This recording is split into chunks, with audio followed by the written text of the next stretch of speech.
Greater Boston starts with reaching out, and sometimes that requires a bit of creativity.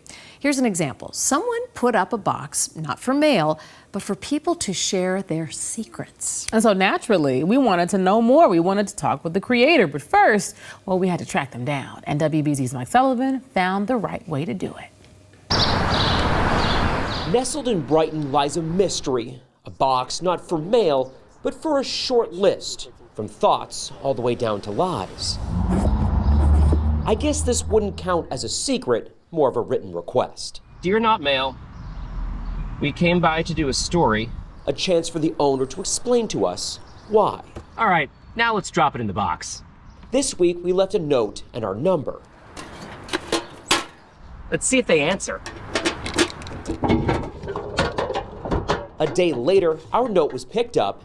This is Gene Powers of Adamson Street, the creator, the listener. I started this during the pandemic as a way to just kind of connect with strangers. To hear their thoughts, opinions, poetry, secrets, and lies. Some of these are jokey. This is two men walking abreast. She expected crass notes like that. I didn't quite expect the really heartfelt notes. The deep, therapeutic confessions from people she doesn't know. I haven't had a boyfriend in 5 years.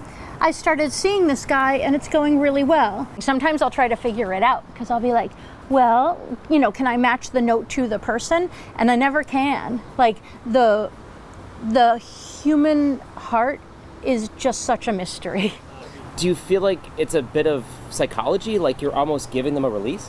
I think so. I think for some of them. These are neighbors, city workers, amateur poets. This neighborhood has too many rats. They intimidate and beat up our cats. They give me anxiety and cause impropriety, but when run over, make artistic splats. I get to look into the hearts and souls of strangers. I'm unable to get sad about national tragedies, and I really wish I could. I'll be reading it and holding them in my heart and thinking about them. In return, she gets to feel human connection in a world growing increasingly distant.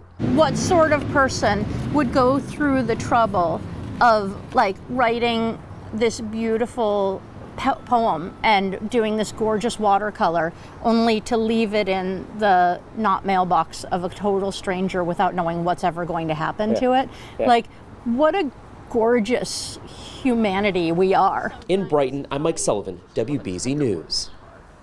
I love this idea and the connection it gives her. It also must be such a catharsis for the people who are putting their thoughts and feelings into those writings. Absolutely, and just the myriad of notes and art and everything she's getting, you just never know what you're going to get when you open it. Love that. We'll be right back.